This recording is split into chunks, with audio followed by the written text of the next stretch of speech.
Behind me we have two all-wheel drive super hatches. This one is about £25,000. This one is about £10,000. But which one is the better buy? Let's find out.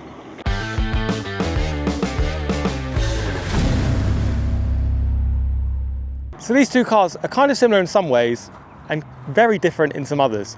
So they both kind of have rally heritage. This one, the Yaris, has proper rally heritage. The Audi, well, the only rally heritage it's got is the name. It's called an Audi S1, and the last car to be called an Audi S1 was that world famous rally car. But that is where the similarities between this car and that car stop, the name, that's it. Both of these two cars, the Yaris and the S1, were only available in manual, which is pretty uncommon nowadays. The S1 is an underrated option. At around £10,000, I think it's quite a lot of car, and it is unsuspecting when you look at it. It does look very similar to the normal A1. But personally, I think there's some fun in that. It's a very unsuspecting package. Now the Yaris is a proper homologation special all-wheel drive hatch, but it is about £25,000. So is it worth the extra money? Enough yapping, let's take these two for a drive and find out. I'm in the Yaris, and comparing it to the Audi being sat here, the Audi definitely feels a lot more premium inside, just in terms of materials. This car's slightly newer, but it definitely doesn't feel it sat here. And I have done a full review on this car where I moan about the interior a lot. So if you want to watch that, click up here. But if you want to watch this, basically this sort of section here where there's a little letterbox through the windshield is awful. I hate it. And the materials, generally speaking, although it has some Alcantara seats, generally it's quite tacky feeling in here, kind of low spec, kind of just cheap feeling. But you don't buy a GR Yaris for the interior. You buy a GR Yaris for being on a road like this, on a day like this, and to do this.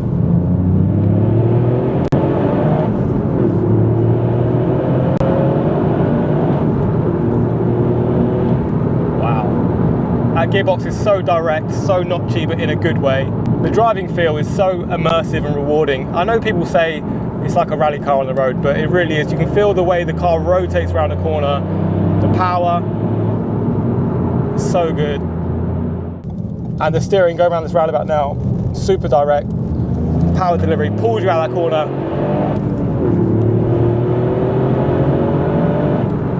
Wow. So being this all-wheel drive, you've got those rear wheels rotating you around and those front wheels pulling you out of the corners. Feels so good, so fun. I love it.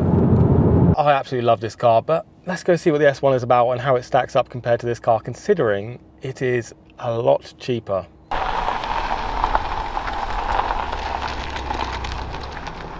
The first impression I have is the steering wheel and seating position is very strange. The seat is all the way back, and yeah, it's all the way back, and I feel like my knees hitting the bottom of the steering wheel, and the steering wheel is all the way up. I'm only 6 foot tall, so if you're a taller person, that will probably irritate you. I can't really heel and toe because I can't move my knee over. That's the first thing I noticed. The second thing I noticed is how heavy this clutch is. I read online, and I did sort of get a bit of a preconception that it might have quite a heavy clutch. It definitely is a lot heavier than the Yaris on the old clutch. Interior wise, it's absolutely miles ahead of the Yaris. Aside from the weird seating position, I might just not have adjusted it right, but I feel like I'm all the way down, all the way back. Steering wheel's still hitting my knees, so I don't really get that. But aside from that, it's a lot more premium than the Yaris. Although as far as Audis go, it isn't that premium, but it definitely feels a step up from sitting in that Yaris. It's got nicer materials, a bit of aluminium, it's got a nice flat bottom steering wheel. I don't know, everything just feels a bit nicer to the touch. We've got a nice Bose sound system, it's got heated seats. It's a bit quieter in here. It's not quiet, but it's definitely quieter than the Yaris. Maybe due to that smoother 4-cylinder over the sort of lumpy 3-cylinder. But the Yaris definitely feels a lot more like a race car than this. This feels just like a standard hot hatch, really. Some people called this the Polo R when it was released. And even now to this day, some people still refer to it as the Polo R that never was, because it's a very similar chassis to the Polo and a very similar engine to the Golf R. That 2-litre inline-4 engine is very similar to the Golf R, albeit detuned. It is a very similar engine. So now this car's warmed up, we are in auto mode, so you can change the mode with this dynamic drive select down here, similar to other Audi S models. Let's pop down to second, car's up to temp, we're going 30 miles an hour, 3,500 revs, foot down. Whee. Okay, when that turbo comes in, okay, that feels good, that feels quick. Very similar feeling to the Yaris. I think lower down it feels a bit more torquey, a bit more aggressive. Higher up, not so much. It sort of dies off around 5,000 RPM. Red line is about 6,500. But lower down, which is where you're going to spend most of your time if you're driving around town and using it as a daily, the power feels a lot more accessible.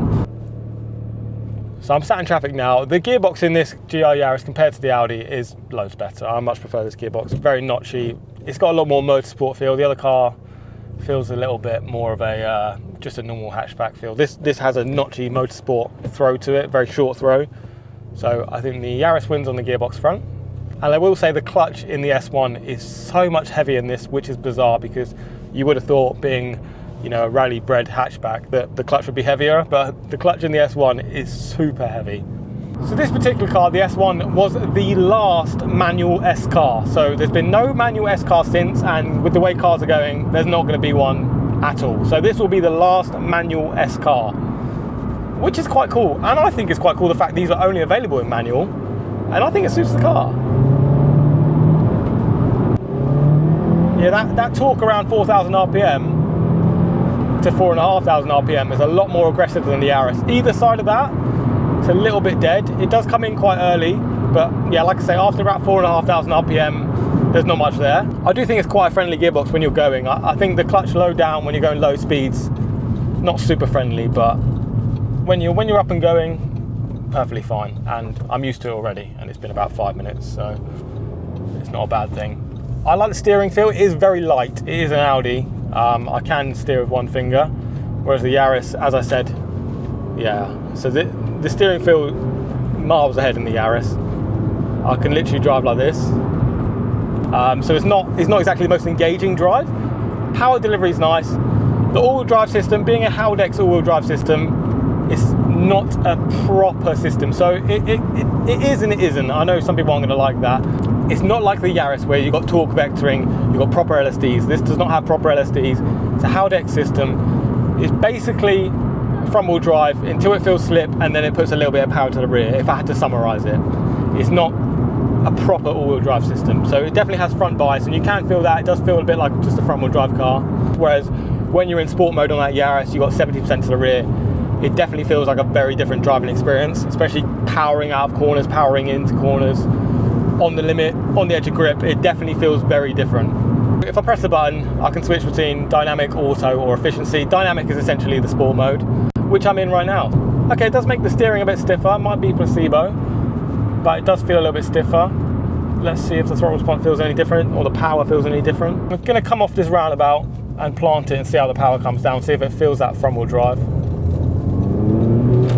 Okay, I could feel that rear bias there, help me rotate a little bit, whereas in a front wheel drive that would have just understeered. So I take back some of the criticisms I said about the all-wheel drive system. It is sunny right now, so I'm sure in the wet that would be a lot more prominent, and that's probably where the Yaris would shine. This weather's probably too friendly to this car, but it feels really nice. I actually really like it. Reliability wise, I'm in the Yaris right now, and this car is a lot more reliable than the S1. Just generally speaking, it's better built mechanically, they last better. Everyone knows Toyotas are reliable. So both these cars power-wise are stock. This does have a slight exhaust on it, but in terms of fun, for me, the Yaris blows the S1 out of the water. I'm not saying the S1 isn't fun, but this car is so fun that I don't think there's many cars, even up to 50, 60 grand, that are going to be as fun as this on B roads. If you do a lot of motorway miles, I'd definitely suggest the S1 over the GR Yaris. So being that both these cars are all-wheel drive manual hatchbacks, but one is £25,000 plus, £25,000 to £30,000, and one is about £10,000 to £15,000. Yes, you have people on either side. You've got cat asses from Birmingham, or you've got super low mileage brand new ones, so you can go either side. But generally speaking, we'll call this low end 10,000, we'll call the Yaris low end 25,000. This isn't that much less of a car. Okay, if you wanted to take it on track, this would be eaten up by the Yaris every day of the week. If you want to take it on a rally stage, again, eaten up, destroyed.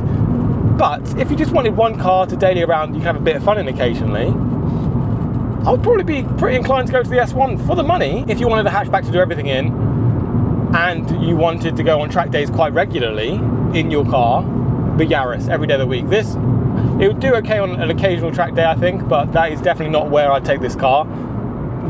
It wouldn't be high on the list for a car to take around track. It's fun on these B roads, but on a track, I think that all-wheel drive system, the lack of LSD, the extra 100 kilos or so it has over the Yaris, I think not worth it. I think it would do one and it would do okay, but not as a regular track car. However, for £10,000 versus £25,000, you have £15,000 left of budget between the two cars. So you can either turn this into a crazy track car for that money. There's loads of mods for these cars. As I say, a 2 litre basically from the Golf R. People push those up to 400 or 500 horsepower quite easily.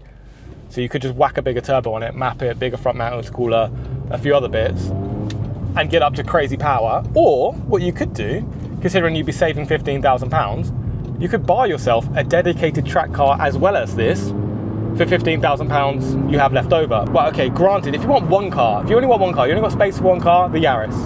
But if you can have space for 2 cars, or 3, or 4, and you've got £25,000 and you want a hot hatch and something to take on track, get 2 separate cars. Get the S1 and get a car you can take on track all the time. I've driven both of them now, just got out of the S1, and I must say, I absolutely love this car, really surprised me. This I've already driven, I already knew it was good. This really surprised me. And I didn't even get to mention how nice this colour is. This blue, I'm matching, lovely.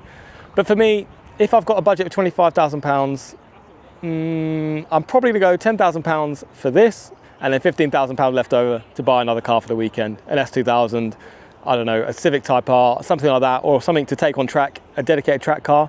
£15,000 is a lot of money, and I don't think that car, albeit it's better than this one, I don't think it's £15,000 better than that. So thanks for watching my video comparing the S1 to the GR Yaris. A comparison I've not seen made many times, but both all-wheel drive manual hot hatches, closer than you might think. So let me know if you'd have this one for £10,000 or you'd have that one for £25,000. If you want to watch a review I did on this car where I go a bit more in depth, click up here or here, wherever I put it. Let me know which one you would choose for the money or what you do with £25,000. Maybe even not get a hot hatch. Anyway, subscribe for more car content coming soon, more reviews, just loads more car content. Cheers.